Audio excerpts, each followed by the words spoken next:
Warning: our YouTube channel and its videos may contain scenes, language, and content that may not be appropriate for all audiences. These videos include surveillance footage, undercover pursuit of suspects, actual police and rescue operations, and fearless confrontations. If you do not approve of the content, please do not watch our videos. If you wish to continue, we strongly advise that you proceed with caution. Viewers' discretion is advised.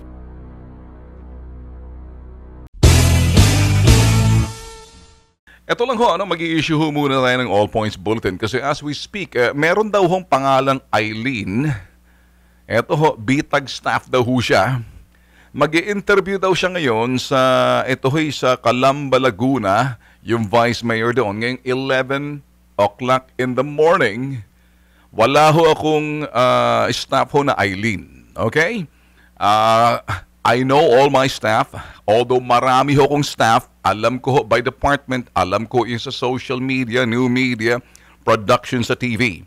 Kung sakaling nanonood ho at nakikinig ho yung Calamba, Laguna Mayor na sinasabing staff ng Bitag, arestuhin nyo yung potok sa buhong hinayupak na babaeng yan kung sino man nagagamit ng pangalan namin. So I am. Kung sakaling kilala nyo ho yung Vice Mayor ho ng Calamba, Laguna, ako ho mismo nagsasabi, dito ho live, naka-livestream ho tayo, arrest that person representing me na sinasabing sa Bitag mag-i-interview. Hindi kami nag-i-interview, wala kaming mga mission or anything sa Laguna, whether yung sa aming Kilos Pronto na public service, wala hong mga taong pupunta ho ng Laguna.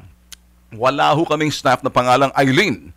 So, wala ho sa radar screen namin yung Calamba, Laguna. Kaya kung nakikinig at nanonood kayo, sino man mga staff ng Calamba, Laguna Vice Mayor, ipaalam nyo agad.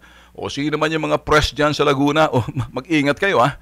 Kasi ako ho'y nagsasabi, pinaalam ho sa atin sa pamamagitan ng stringer ho ng TV5 at tumawag, salamat ho, tinimbrihan nyo kami na mayroon palang luko-luko dyan, si Raulo. Gusto ko nga ma-arresto yan para makita tapos ingungungod kong mukha niyan. Wala ho akong, sa lahat ng mga pangalan na ginagamit ho sa akin, alam niyo ba kung bakit ginagamit ang pangalan natin? Kinakatakutan ho kasi.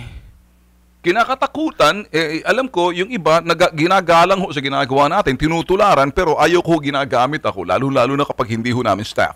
So ngayon pa lang, nagsasabi ho ako, I'm giving advisory, Luzon, Visayas at Mindanao, kung kayo ho'y mga opisyales, mga mayors, mga police station, baka ho may mga nagsusulisit dyan, baka ho lumalapit, hindi ho kami lumalapit, at hindi ho kami humihingi, mag-interview, maganda ho, kiniklear nyo ho muna.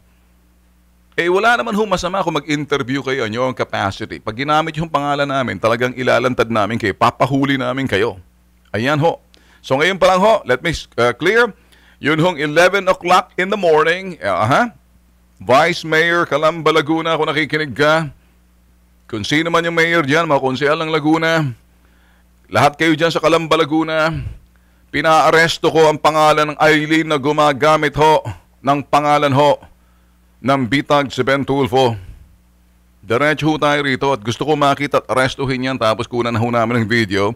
Ilalantad ho namin. Para nang sa ganun, hindi ho pamarisan ng mga dorobo.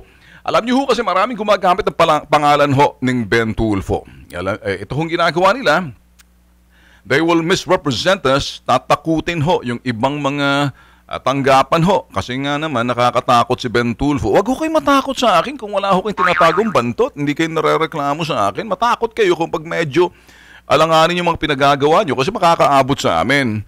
Kung kayo naman ay patas at medyo maganda naman ginagawa, hindi naman ako manduduro.